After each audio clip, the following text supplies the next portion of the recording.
Good evening, everyone. We'll call this meeting to order. Sarah, would you please take the roll call? Mercedes Evans. Here. Thomas Fink. Here. Michelle Forbes. Here. Jennifer Hoover. Here. Tim Jackson. Here. Louisa Lissava. Emily Smith. Here. Estelle Ivelsberger. Thank you. Quorum being present, would everyone please stand for the Pledge of Allegiance? I pledge allegiance to the flag of the United States of America and to the republic for which it stands, one nation, under God, indivisible, with liberty and justice for all. Thank you. Before moving on to our first public comment session, just a brief remark on behalf of council, recognizing that whereas Veterans Day took place on Monday, November 11th, Camp Hill Borough wishes to extend its deepest gratitude to all veterans for their commitment and service to our country and county. Pennsylvania is home to nearly 800,000 veterans, the fourth largest veteran population in the country. Of these, approximately 18,000 reside in Cumberland County alone. We thank Pennsylvania veterans for their service and dedication. That brings us to our, council met in executive session preceding this meeting to discuss legal pending litigation and personnel matters. Following council conclusion, adjournment will resolve again into executive session to discuss other personnel matters. And that brings us to our first public comment session. If you wish to offer a public comment, please state your name and come to the podium. No? Seeing none? Okay. All right, that brings us to our other official president's announcements, and that's concerning 310 Willow Avenue. Tonight we'll be considering action to authorize the borough solicitor to enter a joint stipulation for a permanent injunction regarding the property. And with that said, I'll turn it over to Lee to explain first. Is there a motion and a second to consider the item? Emily moves. Second. Michelle seconds to consider action to authorize the borough solicitor to enter into a joint stipulation regarding 310 Willow Avenue. Now I turn to Lee to explain. Thank you. Okay, great, thank you. As you know, we did file litigation against the property owner of 310 Willow Avenue for continued violations of the zoning ordinance relating to relatively consistent use of the property as a short-term rental in violation of the zoning ordinance. Unfortunately, the process to get an order that's more easily enforceable than the general enforcement proceedings takes a lot of time and effort. So in an effort to shortcut that process and potentially shorten the window, we proposed to the defendant in that matter a potential stipulated permanent injunction that would forever ban use of the property as a short-term rental, as long as that use is not permitted in that district. Additionally, the order would require that the property owner submit the rental registration as leases as required and comply with all of the other rental obligations. A couple of things that we think is advantageous about this route. We don't know how long the wheels of justice will take to turn. We've filed the action. There's a period in which they have to respond. From there, there's probably an additional response period for the borough. So there's a built-in delay in the civil rules of procedure. That's probably lengthier than the term that we've agreed to here. There's also an upcoming MDJ hearing, which I believe, Colton, if you can nod, is also December 4th, correct? Okay, so as of December 4th, property would no longer be able to be used as a short-term rental. Additionally, as I noted, they were required to comply with all of the requirements under the various zoning ordinances for rental properties. There's also some provisions for stipulated penalties that are part of the agreement between the borough and the defendant, and the goal there is to offset the borough's cost for moving forward with receiving the injunction without having to go through the more costly process of obtaining that injunction. We can't really predict what a judge might order, so we're hoping to propose a value that the parties can agree upon to just, as I said, short circuit that process and just have the property used consistently with the zoning, and hopefully that will make the next year a little better for the property owners in the vicinity of the short-term rental. Thank you. Any questions, discussion? No? Okay. Emily has motion, Michelle has second, to authorize the Borough Solicitor to enter into a joint stipulation for a permanent injunction regarding 310 Willow Avenue. All those in favor say aye. Aye. Any opposed? The motion passes unanimously. That brings us to the manager's report. Sarah? Good evening. I'd like to report that our Workplace Safety Committee has now been officially certified by the state, which has earned us a 5% discount on our workers' compensation insurance premium annually, which actually amounts to more than $3,000 per year. So it's of significance. I did attend the Susquehanna Municipal Trust annual membership meeting and the Board of Trustees meeting afterwards, which I'm on the board. So that is our provider of workers' compensation insurance, and I attended that meeting. The BCD USA Committee had a plant giveaway on October 19th in conjunction with the fire company open house and the downtown Harvest Hop. They had a positive reception to their event, which included plants from our own pollinator garden. They are recruiting residents to participate in a garden tour in the spring, and I'd be happy to talk with anyone who would like more details. And most excitingly, I participated in a podcast with consultant Nancy Hess and Hatfield Township Assistant Manager Scott Hutt. The podcast is part of, there's a spider. Okay, the podcast is, sorry, there's a spider on my microphone. Sorry. The podcast is part of a series that's sponsored by the Association of Pennsylvania Municipal Managers, which I'm on the executive committee for that organization. And the topic of the podcast was handling board transitions with ideas that new managers can use as they onboard newly elected officials. And I spoke very highly of my current elected officials. So if it comes across that way, I'll let you know when the podcast comes out. Sorry about the spider thing. Thank you. Thank you, Sarah. Moving on to the mayor's report. Okay, thank you. The report's in your packet. The officers responded to 987 calls for service in the month of October. Brings the yearly call total to date 9,450.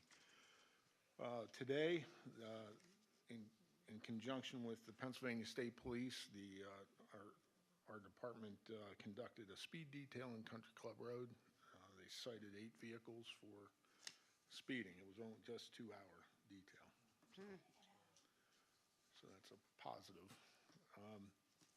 Fire department ran 27 calls in the month of October, 63 man-hours.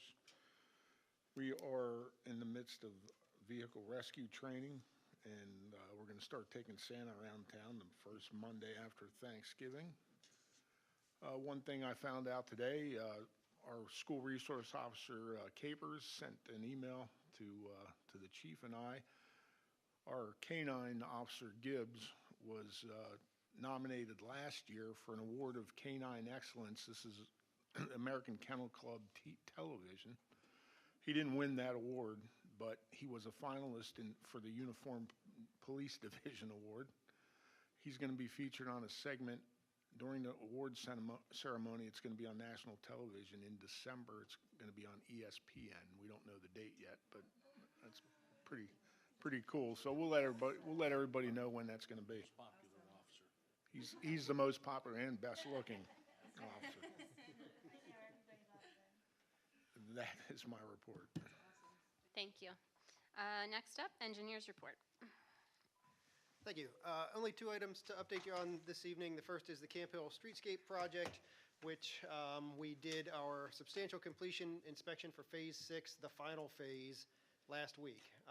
And generally, everything was in order, the final countdown. We still have a little bit of paperwork to get through. We have to do an overall substantial completion inspection, generate a punch list, so on and so forth. Some of the items on that punch list are, they haven't delivered the red striping for the crosswalk. So far, only the white has come in. There are a couple brackets for a pedestrian push button at one of the intersections, but very small stuff. The bulk of the work is done. So we're going to continue working with the contractor to get all of that stuff cleaned up and closed out. We do have a payment application for this month, application number 7, in the amount of $282,436.67 from York Excavating. We've reviewed that and found it to be in order and would request approval of that application this evening. The second item I have to update you on is the Cumberland Boulevard pedestrian improvements. We're looking for ways to implement the recommendations of the Gateway to Camp Hill study that was recently completed, and an opportunity has arisen with the local share account statewide program. So after talking with Sarah and looking at a lot of different options and logistics, we've kind of assembled a grouping of projects that we think works well for that program. It's what the study called Projects D&E, or D&E Plus. Essentially, at the completion of those projects, you would be able to walk from the Lincoln and Logan intersection up around the bend to the Brentwater intersection, take advantage of the existing crossing to nowhere that's there at Brentwater, and then proceed further east to 29th Street and Creston. Some of that's new sidewalk, some of that's existing sidewalk. But if that project can be advanced, can be completed, that gets us about halfway there, which would be great. The local share, so we have to complete design before we can go to construction. So we thought it would be a good opportunity to try and get that design work funded. So there's a resolution this evening that we'd ask you to consider to apply for local share account funding in the amount of $350,000 to fund all of that. We're also kind of eyeing the CFA multimodal account, which is going to open in the spring, which might be a good candidate to start pursuing construction dollars. So that's kind of the next step. And that's everything in my report. Thank you, Mike. That brings us to our first action item, that being the consent agenda. Is there a motion and a second to approve the consent agenda as presented? Second. Mercedes moves, Michelle seconds. All in favor? Aye. Thank you. Moving on to reports of committees. First up, Public Safety. Tim? Yeah, so there are a couple of items that we've continued to discuss. The first of which was a request for a stop sign at Market and 30th based on a resident complaint. There was a study completed. There was found to be no accident history, and the police department does recommend that there no further action to be taken at this time.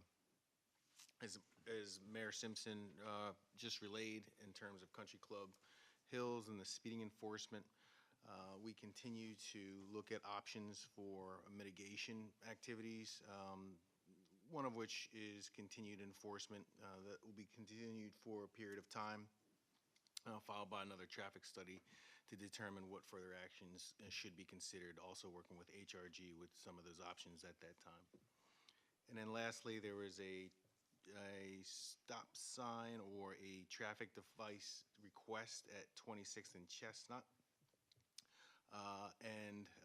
In lieu of that, or in place of that, the police department did place another crossing guard at that location, I believe, that's in place at this time. This week, perfect. And that is my report.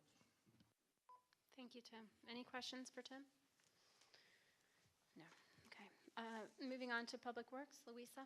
Okay, Public Works, so in addition to all the achievements that Mike mentioned,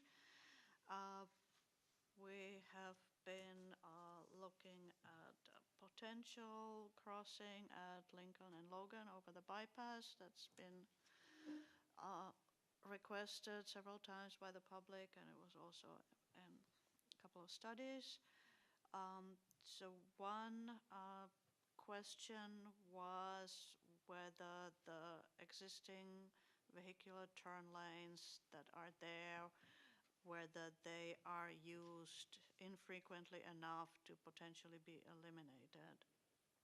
So we conducted traffic counts for the left turning lanes from the bypass to either Lincoln or Logan. Traffic counts were conducted October 17th and October 19th. It was a Thursday and a Saturday, and the volume of cars is low.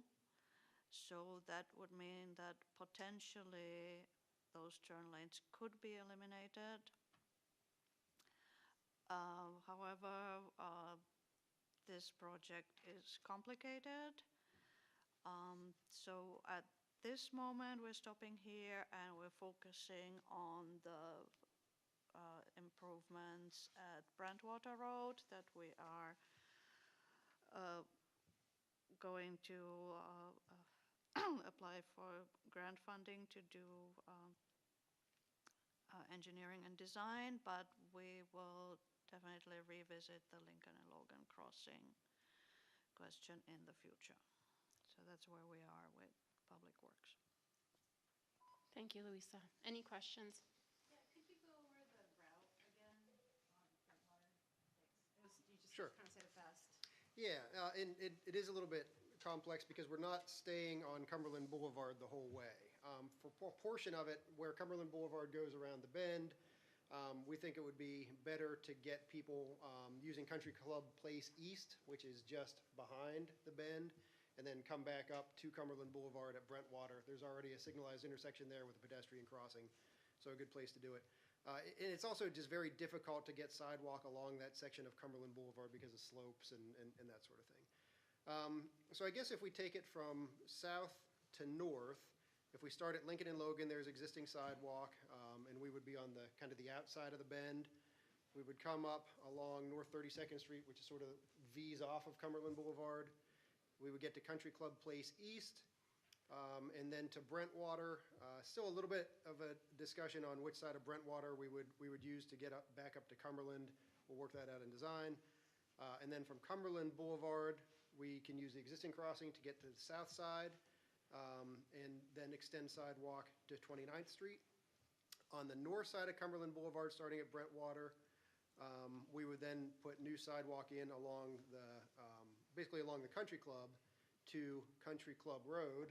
Once you cross Country Club Road on the north side, there's existing sidewalk which takes you all the way to Creston and to the Creston Street underpass, Creston Road underpass. Thank you. Thanks. Yeah, I'm just thinking here, looking at our fire chief, that when we do reconsider the conversation, I would be interested in knowing what type of impact, if those two turning lanes were eliminated, what type of impact that might have on public safety services. Be honest, my initial thought is it really wouldn't. Okay. Okay. All right, that brings us to community and business relations.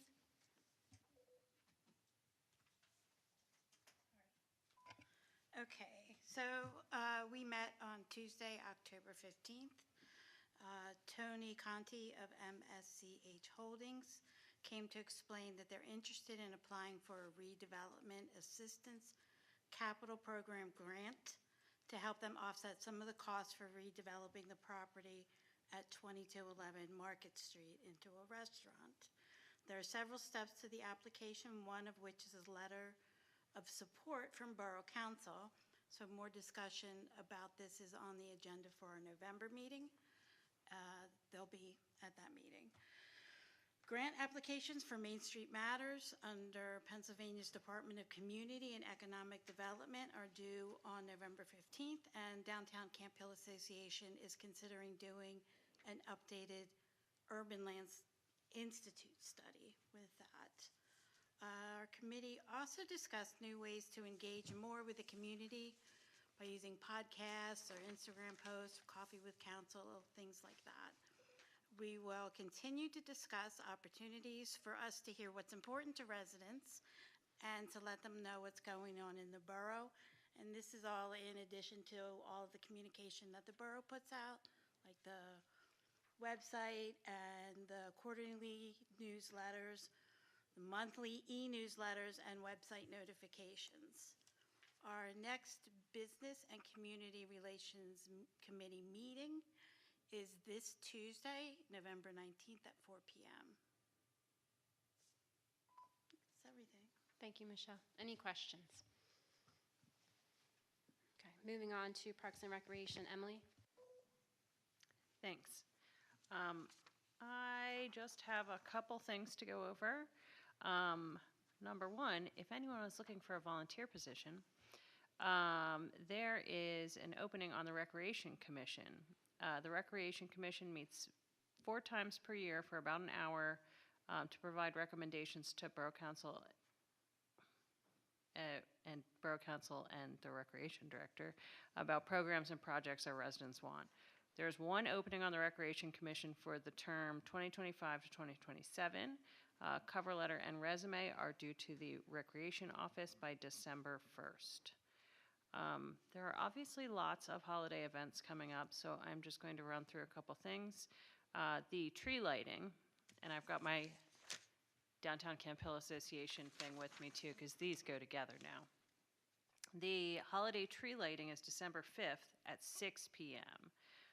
Campbell Borough will be having a holiday tree lighting in conjunction with the Downtown Camp Hill Association Holiday Evening Stroll downtown. So come to the tree lighting and then go downtown for hot chocolate and Santa. We'll also be collecting toys for Toys for Tots during that event. Then, the very next day, the Parade of Lights, Audrey's looking at me. The Parade of Lights for Toys for Tots is December 6th and 7th from 6 to 8:30 p.m. It will again this year be at Willow Park during the evening hours of 6 to 8:30 p.m. This event is sponsored in part by First Commonwealth Bank. Attendees will walk along the trail in Willow Park and see the lights. On Friday, December 6th, in addition to the walking the trail, a trolley will be available at the Borough Building, just like we had last year. And a new unwrapped toy donation is our request for admission to the event. The U.S. Marines and volunteers will be collecting your toys at the cubes located on North 24th Street or at the Borough Building. And also, the Holiday Home Decorating Contest is coming up quickly.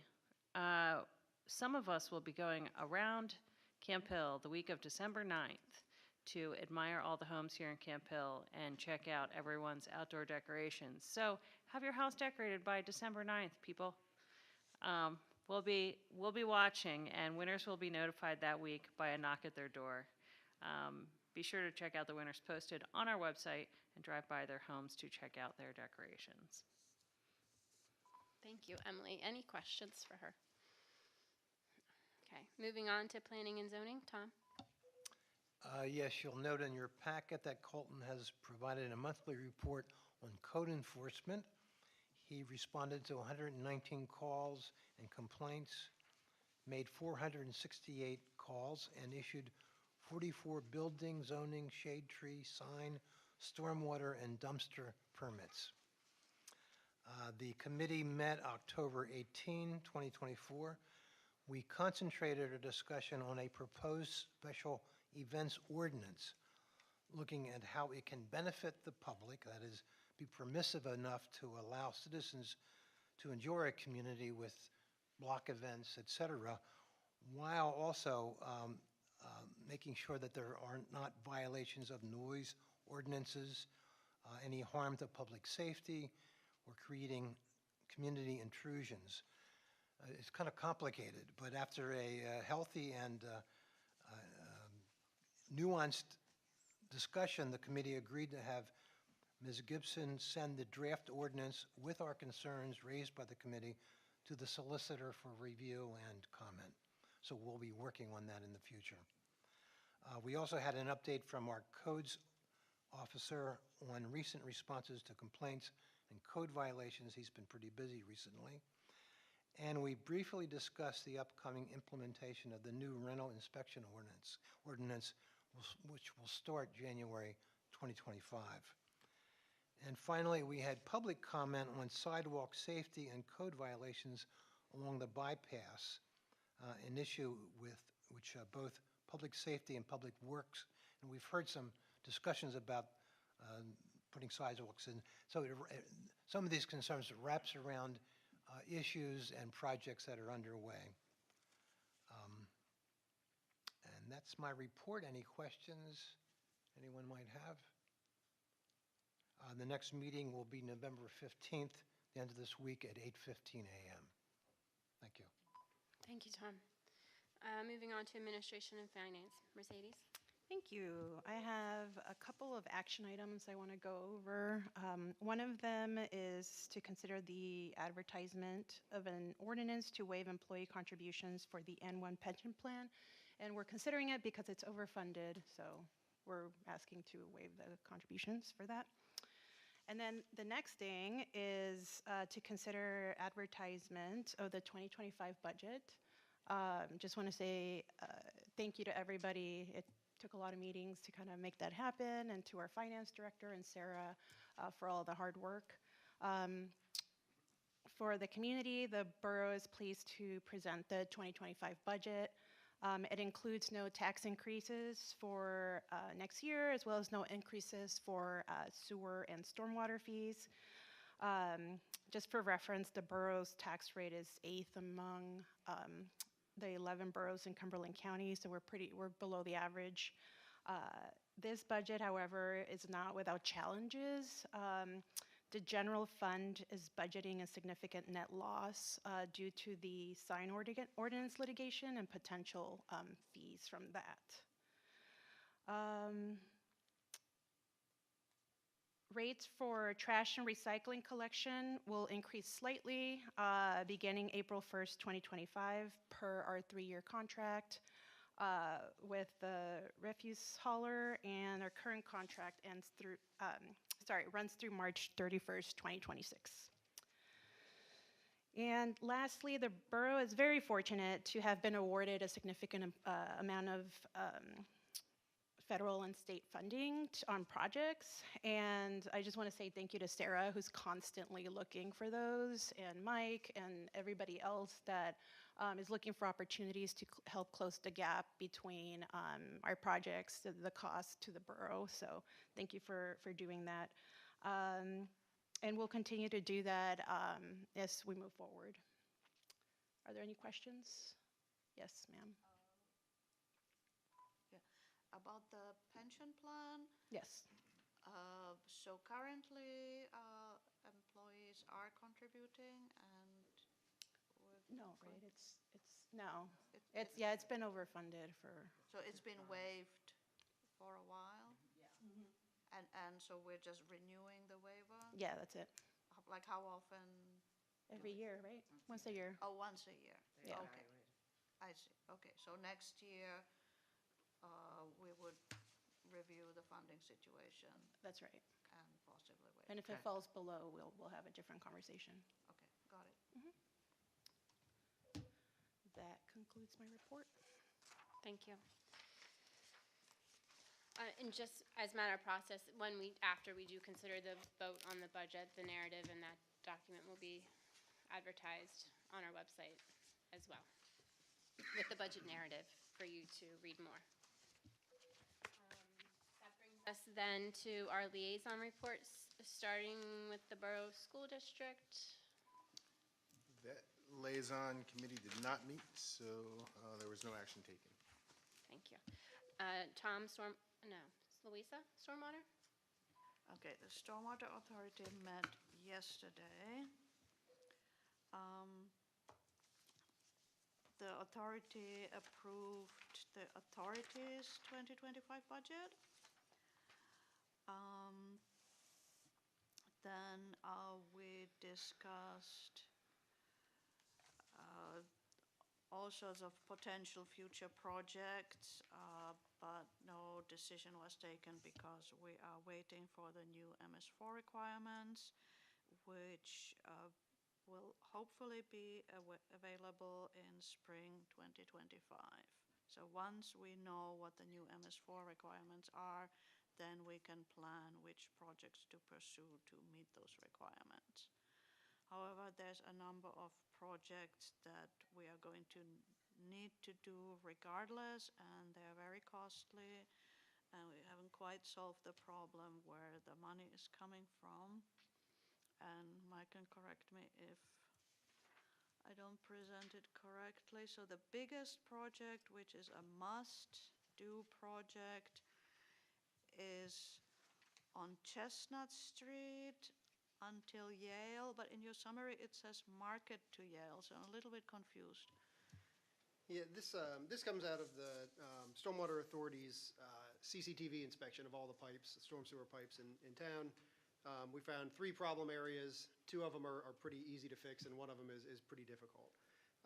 The kind of center of that difficult project is Chestnut Street. There's a lot of old metal pipe under Chestnut Street that's just rusting, it's degrading, and has to be replaced for structural reasons. It's an expensive project. In order to do, so within that Chestnut Street project, we've kind of broken it down into 3 segments. One is critical, another one is pretty important, and then a third one is we could probably put it off and it's only a nice to do. The critical part, I think, that Luis is talking about is Chestnut Street itself. There's a connector from Chestnut That's Street. Chestnut from where to where? I don't have my map in front of me, but it's about 30th Street. So from Market Street and 30th, the drainage system comes down 30th, and it turns east on Chestnut. Until Chestnut meets Yale. Yeah, well, Okay. Chestnut doesn't meet Yale. Chestnut, the drainage system goes east about to the high school, and then it goes south along the western side of the high school to Yale and the Deanhurst culvert.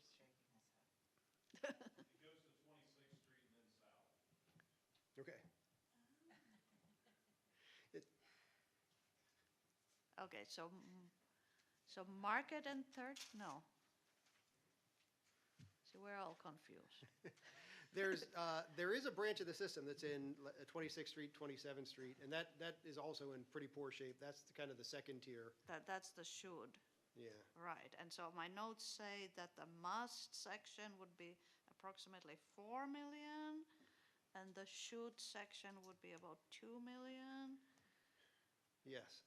And then the third portion, which I think is probably off the table at this point until we tackle the other 2, was something in the neighborhood of 3 million. And that's in the Beverly Park neighborhood. Yeah.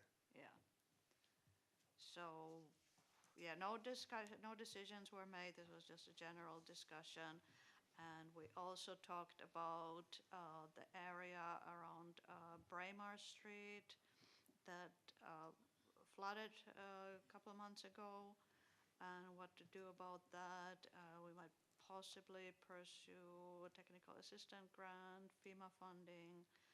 It's very complex. You have anything to add? No, I think that's a good summary. The FEMA Technical Assistance Program is expected to open, I believe, also in the spring. So we're monitoring that, and we'll look to pursue it when we get there. That would be to do an analysis of several different alternatives and then show to FEMA which one is the most cost-effective. Okay, that's all about Stormwater Authority. Thank you, Louisa. Downtown Camp Hill Association? Thank you. Sustainability. I think I did that last meeting too, perhaps. Go ahead. All right, the Sustainability Committee met October 10 last month. The group continues to work, as I've been talking about, the implementation of the Borough's Climate Action Plan, looking at an accountability chart that they've developed with specific goals, and so it's pretty cool. Talked about reaching out to local businesses, and there was some discussion about how to incentivize the purchase of electric lawn equipment. As we know, in September, we had a solar alternative presentation in the evening, decently attended. And then October 22nd, we had a very, I thought, terrific presentation on home energy savings. We had somebody from PPL and then a fellow from Energy Smart talking about how you do an evaluation of homes for various interventions to save energy. And I know that John Dernbach has already taken advantage of that, and I plan to do that sometime in the near future. It's a shame more people didn't attend that, but that was a pretty good, useful meeting. And of course, we're looking at, in 2025, other presentations on things such as composting, pollinator-friendly landscaping, zero-emissions lawn care, and so on. So stay tuned, and we'll be announcing those planned get-togethers. Sarah Gibson was able to report on continuing efforts to obtain grant money, something she does very well, in order to help with the purchase and installation of rooftop solar and replacement of energy inefficient windows on the north side of the Borough building. So that's proceeding. And we can announce that Julie, I think today, got up on our website the Camp Hill Use Simulator for Energy, CHOOSE, the acronym, done in consultation with the Oak Ridge National Laboratory. It's on the front page of the website. Go down to the very bottom and far left. You can click on that, and you'll get access to a map. And you can type in your address, and it'll take you to the general area, and then you can zoom in on your property, click on it. As we've been saying, the data isn't always completely accurate, but it does list all the options for saving energy, from solar to insulation to smart thermostats, et cetera. So it's an interesting tool. It's not completely accurate, but it's useful and educational. But that's up and running. I checked it out earlier today. The next meeting of the Sustainability Committee is tomorrow at 1 p.m. And that's my report. Thank you, Tom. Now, Emily, it is your turn. Now it is my turn. Okay, Downtown Camp Hill Association. I have a few updates. The Candy Cane Walk is Sunday, November 24th, from 12 to 4 p.m. So don't miss that. And then I already mentioned the holiday evening stroll. The farmers market has closed for the season. I would like to note that DCHA is looking for a new market manager for 2025. So if you or anyone you know wants to manage the farmers market, go to downtowncamphhill.com, go to Julie. Email Julie if you're interested in being the market manager. And lastly, Miracle on 24th Street is the only one I didn't mention in that weekend of holiday festivities. Miracle on 24th Street the planning is coming along quite well, and we have a bunch of vendors that are coming, and food trucks, and all sorts of stuff. That is December 7th from 12 to 4 p.m. That concludes my report. Thank you.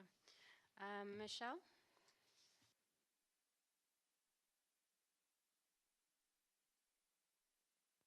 Sorry, can we just add that Thursday, November 14th at 4 o'clock is our Miracle on 24th volunteer meeting. If anyone wants to show up, find out how they can volunteer. Is it tomorrow? Yes. Oh, today's Wednesday. What did I say? Never You mind. said Thursday, November 14th. But it's literally tomorrow. Tomorrow. Same thing. Tomorrow. Come at, yeah, because all my dates are like right here at 4 o'clock. That was all I wanted to say about that. But for Frederickson Library, the library is going to be closed on Saturday, November 16th for their fundraiser, the night at the library. And whether or not you are attending the fundraiser, which is going to be a great time, you can also join in on the auction. Items are up for bid now. I think there's more than about 50 of them. It's open now, and it ends at 8:30 on Saturday, the 16th. That's all I have to say about the library. And I'll move right along to CapCog, which is we don't meet until Monday. So I have nothing to say about that. Oh my God, should I say? Shh. Aren't you Birdtown too? Can I do Birdtown too? Can I do Birdtown? Yeah, can I do Birdtown? Because I'm like, look, Birdtown's on here. Okay, can we say that we've met all the criteria, or do we have to do that in our official meeting? It's very official. Do we have to do like a second? They're gonna come to Birdtown, Pennsylvania representatives will be in attendance at our December meeting to actually give us the award for, or the membership plaque, something. Yes, because Signs and birds and we are all officially the things. a bird town, and I believe we're the 72nd bird town in Pennsylvania. We're the 30, 70, don't. And we have a meeting on Tuesday, the 19th, at 2 o'clock, because I know more people want to be a part of Birdtown. Birdtown is going to be so much fun. That's it for Birdtown, except for, we started green, right, green level, but everybody starts at green level, and they think we're going to move up pretty quickly. We got birds. Yes, but but the fun thing about it is that like with Bee City and the sustainability and all the great committees that everyone has been doing, Birds and the bees. it all goes together. So I can see a lot of collaboration in the borough. Yes. Am I done with birds? I'm done with birds. We appreciate your passion for the birds and the bees. No bees, just the birds. Just kidding. Alrighty. Laughter aside, that brings us to our second period of public comment. Is there any? No. Okay. All right. That brings us to the important part of the evening, with 4 action items on the agenda, starting with 10A. Is there a motion and a second to approve application for payment number 7 to York Excavating Company for the Market Street Streetscape Project in the amount of $282,436.67?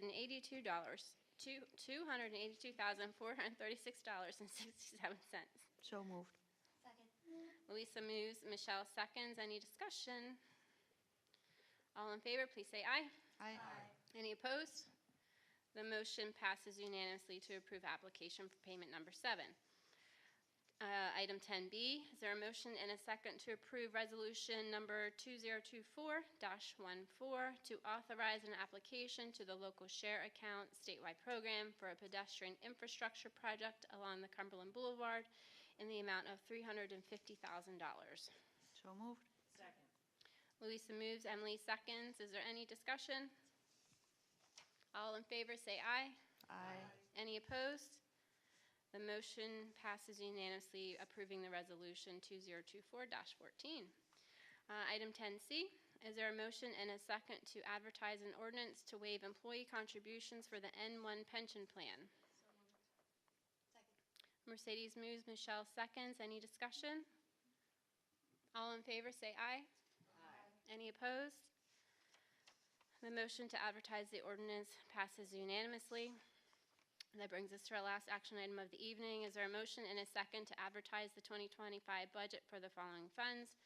General Fund, Liquid Fuels Fund, Capital Improvement Fund, Sewer Fund, Pool Fund, Stormwater Fund, and the Cemetery Fund. Second. Mercedes moves and Emily seconds. Is there any discussion? All in favor say aye. Any opposed? The motion to advertise the 2025 budget passes unanimously. That brings us to our last and final public comment. Don't hold back.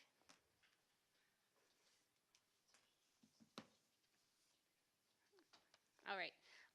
Any closing remarks by council? Happy Thanksgiving.